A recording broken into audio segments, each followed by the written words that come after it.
IBN7 हौसला है। इस वक्त प्रधानमंत्री नरेंद्र मोदी बोलने के लिए तैयार है। 26/11 का मसला वो किस तरह उठाते हैं महत्वपूर्ण होगा। हम लोग आ रहे हैं। Ladies and gentlemen, ये लेता हूँ। I'm delighted to return to Kathmandu. Koirala ji,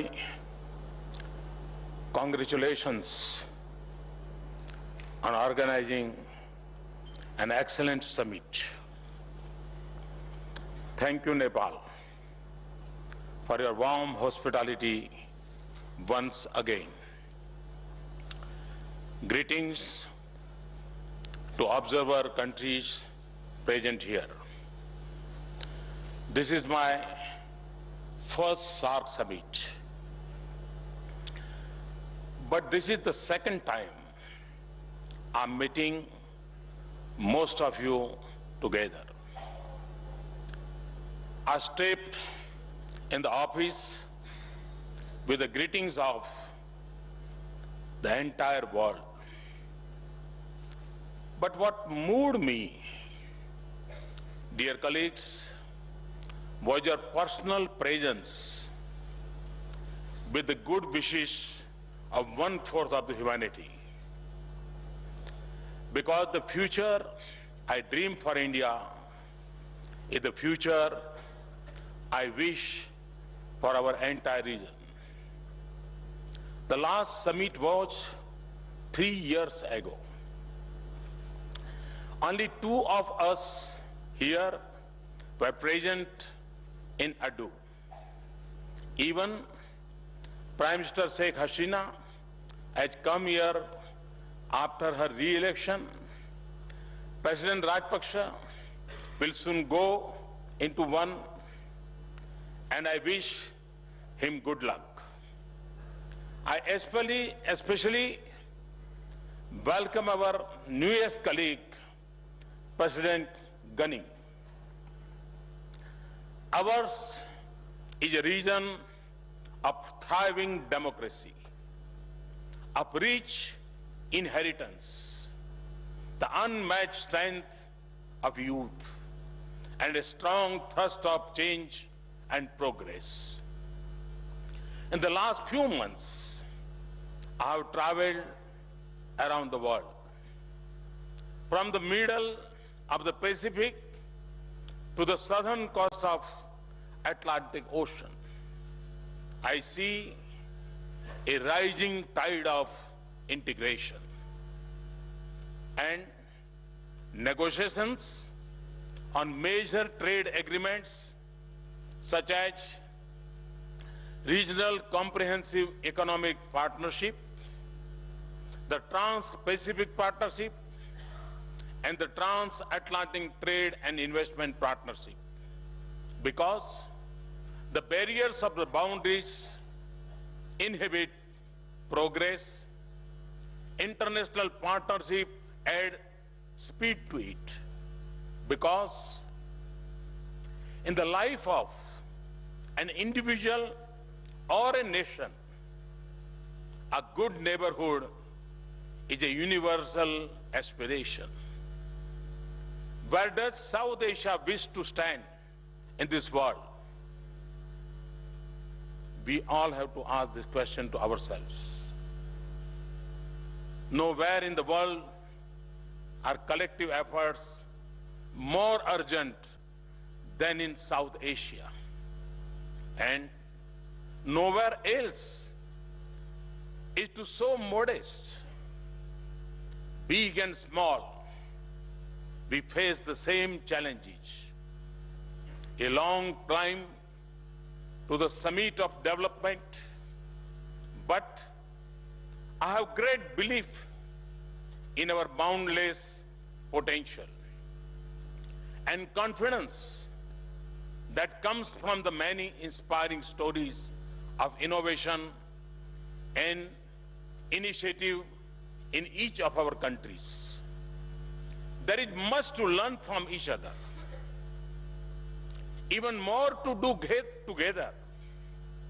That was the vision and aspiration that brought us together as SAARC 30 years ago. We have traveled a long distance together since then. We have an agreement, an institution, or a framework of a cooperation in every field.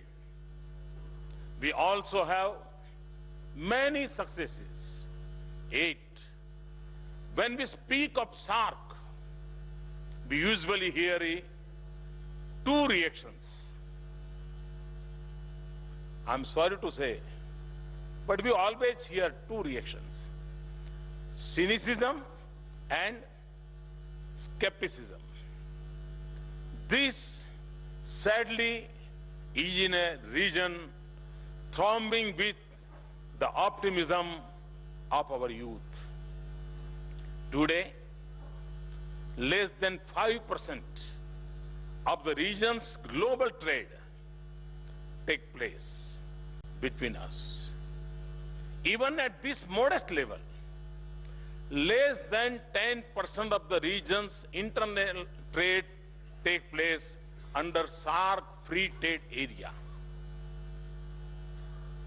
Indian companies are investing billions abroad, but less than 1% flow into our region.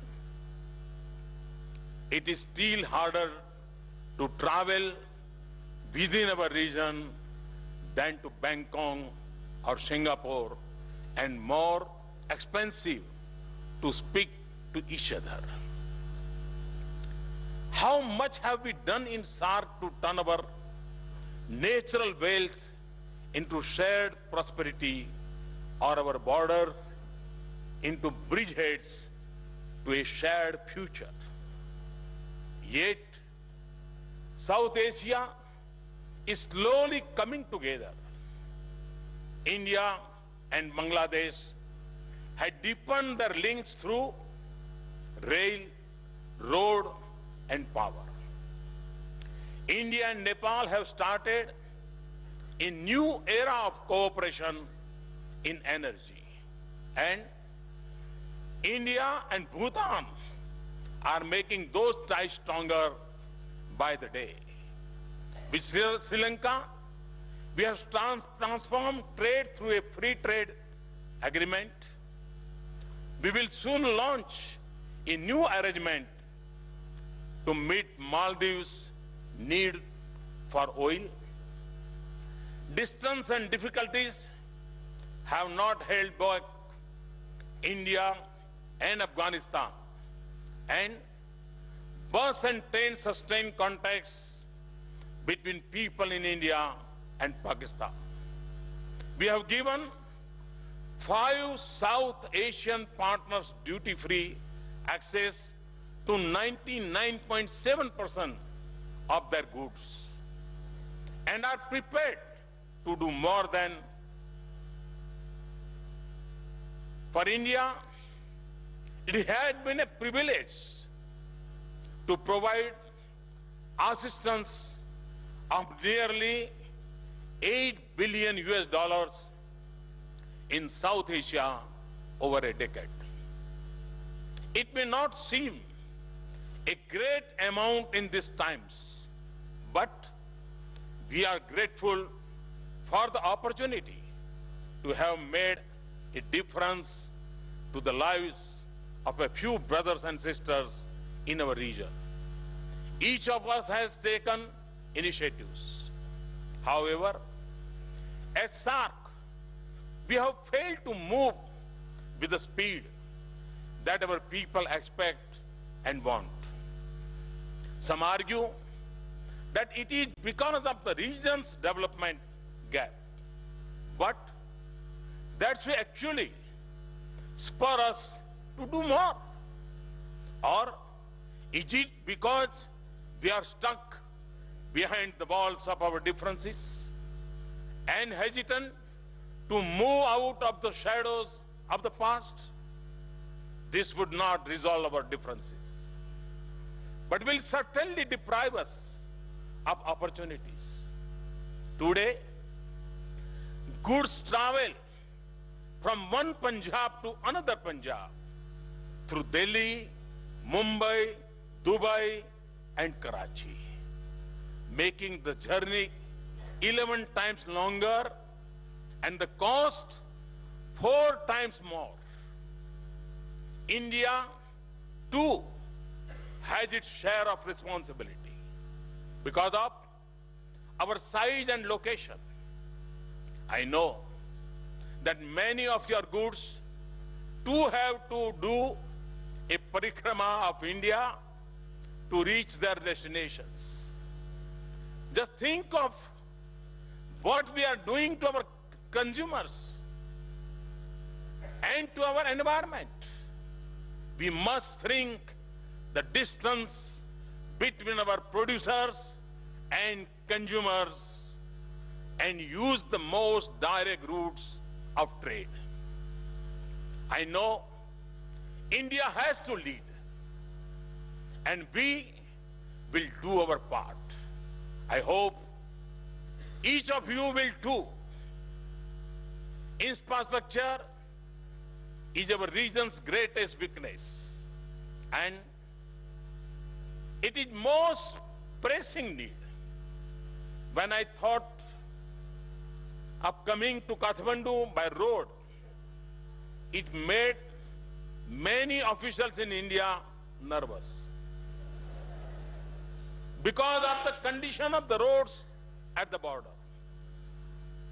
Infrastructure is my greatest priority in India, and also want to set up a special purpose facility in India to finance infrastructure projects in our region that enhance our connectivity and trade. We speak of ease of doing business in India. Let us extend this to our region. I promise to ensure that our facilities at the border will speed up, not slow down trade. Let us all make our procedures simple, our facilities better, our standards common, and our paperwork less burdensome. India will now give business visa for 3 to 5 years for SAARC countries. Let us make it even easier for our businesses through a SAARC business traveler card. Excellencies, India has a huge trade surplus with SAARC countries. I believe that this is neither right nor sustainable. We will address your concerns and give you a level playing field in India. But I encourage you to attract Indian investments to produce for the Indian market and create jobs for your youth. I also look to a future when your companies can easily raise funds in India for investments at home. And when we cross border industrial corridors, so that we can take advantage of the natural synergies and connect our lives in our border states. I also believe that if we can light up each other's towns and villages, we can build a brighter tomorrow for our region, or face a future when someone looks down at us from space and says that this is the world's darkest corner. Let us treat electricity as a commodity like any other that we invest and trade in. India will fully support this initiative in the region. We should also think with ambition to use solar energy and microgrids to quickly provide clean power to villages across the region. Our relations become stronger. When we connect the lives of the ordinary citizens of our countries, that is why connectivity and services by rail and road are so important. We should also connect ourselves more by air. We will not only make a difference to the lives of our people, but also promote tourism in the region. We should use the strength of shared heritage and our diversity to encourage tourism within our region and present South Asia to the world. We could begin with the Buddhist circuit, but we do not have to stop there. As we seek to build bridges to prosperity, we must not lose sight of our responsibility to the millions living without hope. When we must work with our compassion of our hearts, but also with the power of science and technology. In the area of health, India will meet the shortfall in funds to establish the SAARC Regional Supra-Reference Laboratory for TB and HIV. We offer the 5-in-1 vaccines for the children of South Asia. We will support monitoring and surveillance of polio-free countries and provide vaccines where it might reappear. And for those coming to India for medical treatment, India will provide immediate medical visa and one attendant. Information technology has removed all barriers to quality education. India is prepared to connect our South Asian students through online courses and e-libraries. When we set up India's National Knowledge Network, we will be happy to extend it to the SAARC region. The dream of a South Asian university has become a reality in New Delhi. But to be truly South Asian, it must also have a partnership with at least one university in each SAARC country. Excellencies, India's gift of a satellite for the SAARC region will benefit us all in areas like education, telemedicine, disaster response, resource management, weather forecasting, and communication. You will also host a conference in India for all South Asian partners next year to strengthen our collective ability to apply space technology in economic development and governance. And we plan to launch our satellite by the SAARC Day in 2016. As neighbors, we should also be together in good and bad times. India's capability and expertise in disaster management will always be available to South Asia. Equally, as we reach out to our Indians caught in conflicts and disasters around the world, we will also be there for all our South Asian citizens. A prosperous SAARC needs the strong foundation of secure South Asia. If we are sensitive to each other's security and the lives of our people, we will deepen friendship, spur cooperation, and advance stability in our region. Today, as we remember the horror of the terror attack in Mumbai in 2008, we feel the endless pain of loss of lives. Let us work together to fulfill the pledge we have taken to combat terrorism and transnational crimes.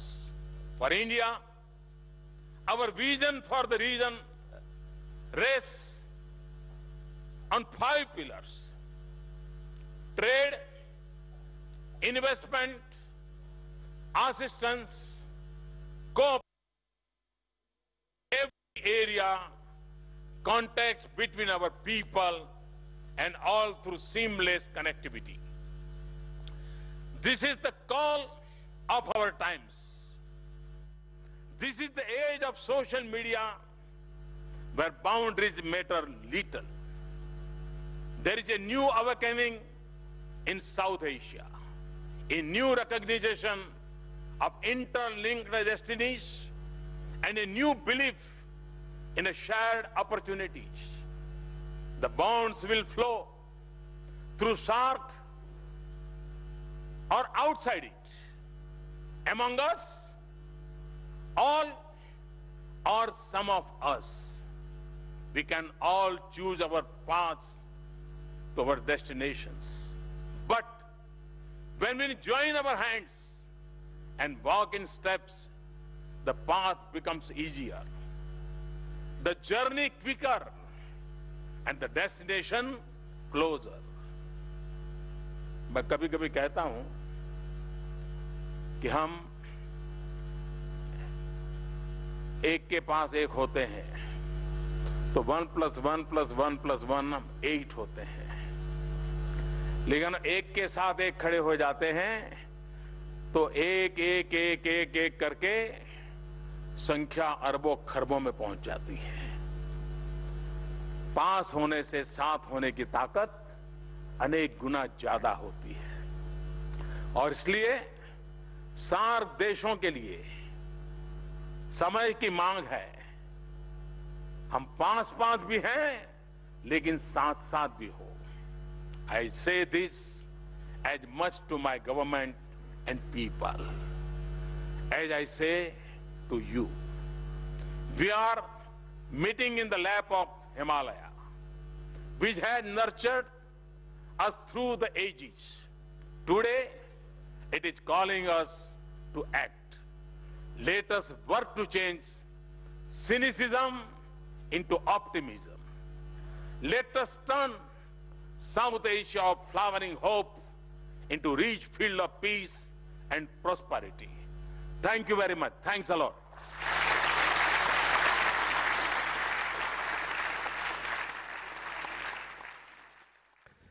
प्रधानमंत्री नरेंद्र मोदी का भाषण अभी अभी समाप्त हुआ है।